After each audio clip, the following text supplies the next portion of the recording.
Welcome YouTube, this is Jay Sco and you are watching Emory Exotics.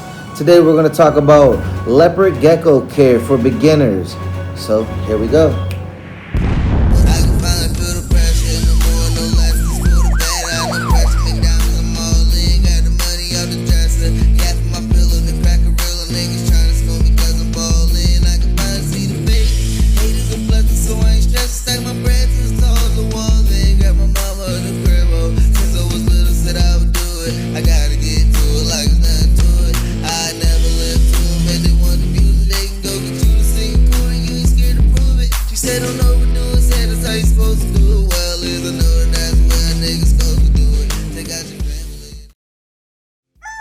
How y'all doing today? Hope you're having an amazing day. Welcome to Emory Exotics channel. Today we're going to be talking about leopard gecko care. Now, leopard geckos, or Eublepharis macularius, are native to desert and semi-desert areas of India, Iran, Iraq, Afghanistan. They also have eyelids. Now, most geckos don't have eyelids, such as crested geckos or gargoyle geckos. Now, me personally, I think these are the best starter reptile. Now, they have been bred and kept in captivity for over 30 years with no problem. And they do have easy handleability, and they also have, I would say, very, very modest care. Now, when it comes to the habitat for the leopard gecko or the enclosure, you're going to need a 10-gallon or a 20-gallon if you're housing multiple leopard geckos together.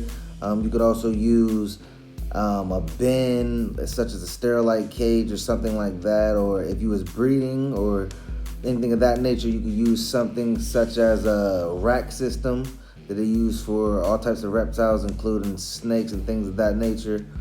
Now, if you are going to be co-inhabiting these animals, you do need to make sure that you're not putting together two males. Now, you can put multiple females together, and you can also put a male with a female, but males together will fight each other. That's very important. You're also going to need two hides, at least two hides, one on the cool side, one on the warm side.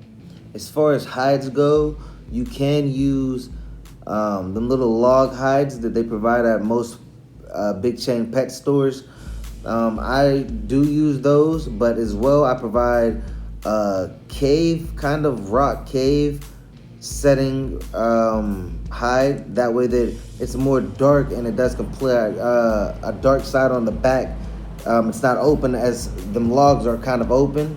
You're also going to need a moist hide if you have humidity problems to aid in shedding. A moist hide is just going to be a plastic Tupperware bowl with a lid on it with a hole cut in it. You could put sphagnum moss in that, or you could put eco earth in that, and just keep it moist, spray it down once every couple days, and that'll aid with them in shedding. Now, also, you're going to need to include some type of substrate. Now, as far as that substrate goes, you can include reptile carpet. Now, the good thing about reptile carpet is it is fairly easy to spot any waste that they do make. And it's easier for them to catch bugs, even though sometimes they do crawl underneath of the carpet. You can also use paper towels. The pros on that would be that they are more sterile than most of the other substrates that you use, as well as paper. You can use paper as well. Some people use newspaper or blank newsprint. Now, I personally, this is my personal favorite, I use eco earth because it does hold humidity in it. And if you are going to use eco earth, I suggest that you use maybe an inch of eco earth or less around the whole entire bottom and pack down and keep it kind of moist, because it does get dusty if it dries out. Something that you don't want to use, now this is a very controversial topic. You don't really want to use any type of sand, calcium sand, any sand like that, or regular sand. Any sand like that has a big risk of impaction. People say that if your husbandry is correct, that you won't have no impaction. I've seen people actually use sand and never have impactions or any problems at all. I would definitely not recommend it. So if you can, stay away from sand. Now the next thing that you're going to want to include inside of your enclosure is some type of form of heat. You're going to want to use a heat pad, heat lamp, ceramic heat emitter.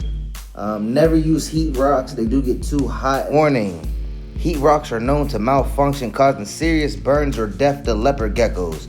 Under tank heaters are safer alternative. A healthy animal is a happy animal. Sometimes can't tell if it's getting too hot, and it does cause burns. Sometimes it can actually kill the leopard gecko. As far as heat lamps, that is very good to use heat lamps. They do sometimes dry out the substrate more than usual, so it's harder to keep the humidity up. I personally use heat pads because I found that it's very easy to keep the humidity up using a heat pad. Now, if you do use any of these things, you're going to want to have, first off, some type of thermometer with a probe.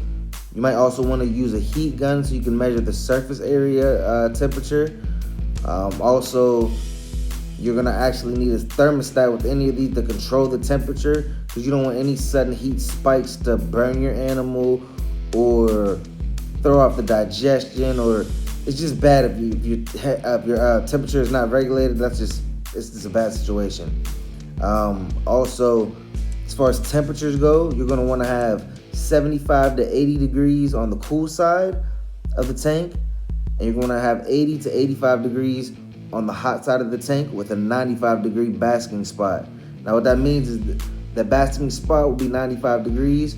It'll be 85 degrees in the tank, and that'll allow for a nice heat gradient across the tank. That way that if it does get too hot, the leopard gecko, it can go to one side, and if it gets too cool, it can go vice versa. Now you don't actually need UVB for leopard geckos, but you can use it. It's not discouraged to use it, but you don't need any type of specific lighting or special lighting for a leopard gecko. I would definitely supply a day and night cycle for it. So, just turn the lights on during the day and turn them off at night, or leave the window open, anything of that sort. Now, as far as the humidity goes, for your leopard gecko, you're going to keep it between 30% and 40%. Now, you could use a moist hide if you can't get that humidity that you want, so it can sustain and thrive properly. Or if you're using Eco Earth, you can spray that down every day or so, or a couple days. You'll notice whenever it starts to dry up, you can spray that there, and that'll keep the humidity up in there. Now, as far as handling a leopard gecko goes, you can handle them every day for about 20 to 30 minutes. You could handle them for longer depending on their stress levels. You want to watch for their stress, because they can drop their tails if they get too stressed or if they get scared. And it does regrow back, but it's not healthy for them, and it looks kind of ugly when it does grow back. When you first bring one home, you're not going to want to handle it for about, I'd say, at least 24 to 48 hours, just to let them get kind of comfortable to the new environment that you're putting them in, and let them eat a few times and let them get comfortable that they're safe and nothing's going to happen to them. Another time not to handle them is when they're shedding. They might be a little bit feisty. They typically don't bite, but if they do bite, it doesn't really hurt that much. But handling when they're shedding is a no-no, so you want to handle them as little as possible whenever they're shedding. Whenever you do handle them, you never want to squeeze them or anything like that. They do got this little scream that they do. You don't want to ever squeeze them or anything like that, because that will startle them and could cause them to drop their tail. Let's talk about behavior. Normal leopard gecko behavior and abnormal leopard gecko behavior. It is normal for leopard geckos to bark, do that little annoying sound that they do. It's kind of cute sometimes when they're small. They eat their own shed. Leopard geckos don't shed whole like snakes. They shed in patches, and they do eat that shed. It's normal for leopard geckos to dig. They do dig in the wild, so it is normal for them to dig, although they don't burrow a lot. It's also normal for them to try to be arboreal, normal for them to try to climb things and stuff of that nature. It's normal for them to stalk their prey. When you put something in there, sometimes they freeze up and kind of creep up on it. That's normal. They are nocturnal, so it's normal for them to sleep during the day and be more active during the night. Abnormal behaviors for leopard geckos. It's abnormal if your leopard gecko is not eating normal. That could be a sign of stress. It's abnormal if your leopard gecko is real frantic trying to get out of his enclosure. That could be a sign that your heating is off. It's also abnormal and very, very, very bad if your leopard gecko throws up. I've not ever had a leopard gecko throw up, but that could be a sign of either A, what you're feeding him is off, or her is off, or B, improper husbandry in some type of way. Or possibly even an impaction. If it's thrown up, it could have too much substrate inside of its stomach to even hold anything down. Okay, we went over everything from the habitat to the heating. The last thing that we haven't touched base on would be the food. Now, the last thing we're gonna touch on would be the leopard gecko diet. What does he eat? Leopard geckos are insectivores. They do eat mealworms, crickets, dubia, roaches, and sometimes superworms. I personally feed my leopard geckos mealworms and crickets occasionally, but that's all up to you. Now, what you will need to do is you will need to dust everything that you do feed them. All feeder insects will need to be dusted with calcium powder, as well as a reptile vitamin, because they don't get any UVB, so they do need to get that calcium that they don't get from the sun and the vitamins that they don't get from the sun.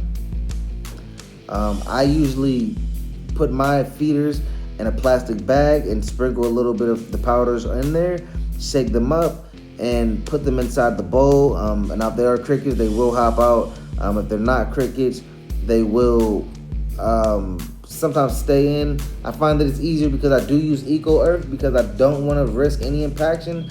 That at least if there are mealworms, they can stay in there, so it will cause less substrate, if any, goes into their mouth, which usually none does anyway. Now, whenever you do use crickets, if you use crickets, you will want to put something inside your water bowl, or make sure you don't have a very deep water bowl so that the crickets don't drown. I do find that a lot of my crickets end up floating in the water bowl and drowned, unless I do put something inside of the water bowl that they can climb onto so that they can get out. Well, guys, that is everything you need to know about leopard geckos. If you like the video, please like, subscribe, and hit that little bell down there so we can get the notification. This is Jay Sco, Emory Exotics. I'm signing out.